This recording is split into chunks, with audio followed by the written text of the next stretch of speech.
Olá, está no ar o seu Informativo Cidade. Primeiro dia de julgamento do caso Bernardo. Bolsonaro nega que 1 bilhão para emendas tem objetivo em obter a Previdência. Morre Eurico Miranda, ex-presidente do Vasco. 2 adolescentes mataram pelo menos 12 pessoas. Tudo isso e muito mais aqui no seu Informativo Cidade, aqui pela TV ASPC.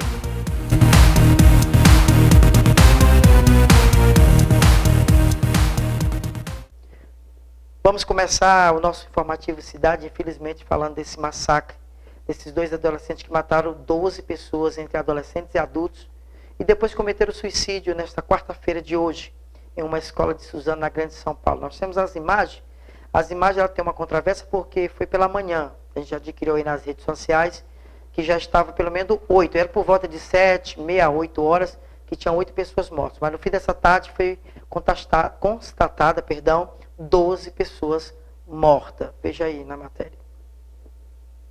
Um crime chocou a cidade de Suzano, na Grande São Paulo.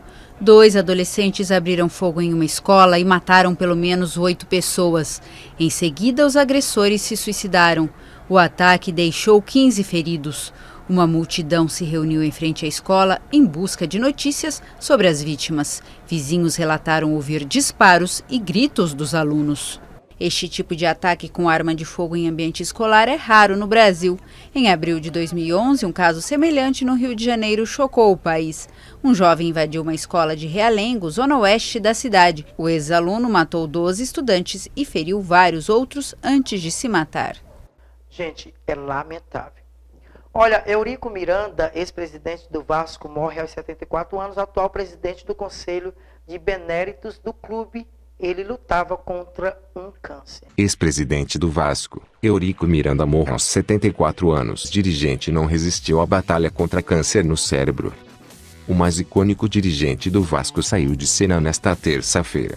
Aos 74 anos, Eurico Miranda morreu em um hospital na Barra da Tijuca, zona oeste do Rio de Janeiro, vítima de câncer no cérebro.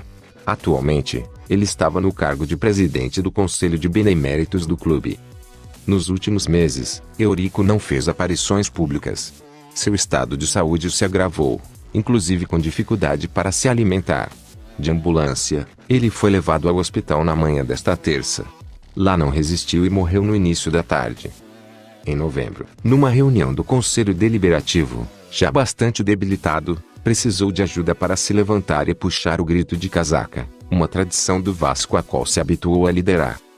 No mesmo evento, Eurico anunciou que diminuiria a frequência de suas visitas ao Vasco e se limitaria a reuniões do Conselho de Beneméritos e do Conselho Deliberativo. Ele havia dispensado seguranças e motoristas. Eurico se encontrava em estado debilitado desde o início de 2018. Mesmo assim, foi figura presente em jogos do Vasco em São Januário, chegou até mesmo a ir aos treinos do elenco no CT do Almirante, em Vargem Pequena. Antes da atual doença, o dirigente conseguiu superar um câncer na bexiga e outro no pulmão. Nos últimos meses, andava de cadeira de rodas. Recentemente, passou a se tratar em casa, com idas frequentes ao médico. Eurício foi presidente do Vasco em 2 períodos, de 2003 a 2008, e de 2015 a 2017. Também foi vice-presidente de futebol do clube entre 1990 e 2002, tendo participado do período de maiores conquistas do clube, como o Campeonato Brasileiro de 1997, a Copa Libertadores de 1998, a Copa João Havelange de 2000 e a Copa Mercosul de 2000. Olha, o primeiro dia do julgamento do caso Bernardo teve choro de acusado em momentos tensos. A sessão foi nesta segunda-feira, dia 11, que contou com o depoimento de 2 delegadas, durou há cerca de 12 horas. O Ministério Público acredita que todas as provas que existem nos autos permitem a condenação de todos os réus e é para isso que o Ministério Público se empenhará. O primeiro dia de julgamento dos acusados pela morte do menino Bernardo Glione Boldrini em 3 Passos foi marcado pelo depoimento de 2 delegadas envolvidas na investigação do crime, ocorrido há cerca de 5 anos. Caroline Bamberg e Cristiane Moura foram questionadas pelos promotores de acusação e pelos advogados dos 4 réus. O pai de Bernardo, Leandro Boldrini, a madrasta Graciele Ugolini, a amiga dela, Edelvânia Virganovics, e Evandro Virganovics, irmão de Edelvânia. As delegadas relataram no júri popular como foram conduzidas as investigações que levaram às prisões dos réus, além de como o corpo de Bernardo foi encontrado 10 dias depois de seu desaparecimento, enterrado em um matagal de Frederico Westphalen, 80 quilômetros dali. As defesas dos 4 réus trabalharam os questionamentos no sentido de desqualificar as provas do inquérito. Nós temos a resposta depois na instrução que a pá, na verdade, não foi utilizada. Os trabalhos do primeiro dia do julgamento começou com a escolha dos 7 jurados que compõem o conselho de sentença.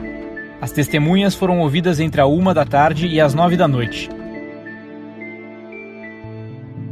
O júri popular será retomado às 9 da manhã desta terça-feira. A próxima testemunha a ser ouvida será Jussara Petri, moradora de Três Passos que costumava cuidar de Bernardo. Ela chegou inclusive a ser indicada pelo menino para adotá-lo, quando ele reclamou ao Ministério Público de falta de atenção familiar. Ainda restarão outras 11 testemunhas para serem ouvidas, e a previsão é de que o julgamento dure a semana toda.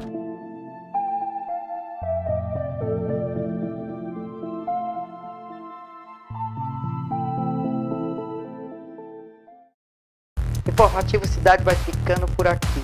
E fazendo uma pequena observação aos pais de crianças e adolescentes, ou adultos mesmo, que você observe bastante. Quando seu filho esteja isolado num quarto há bastante tempo, que não sai nem para tomar uma água ou para comer, enfim, cuide, né? Ele pode estar passando por apuros.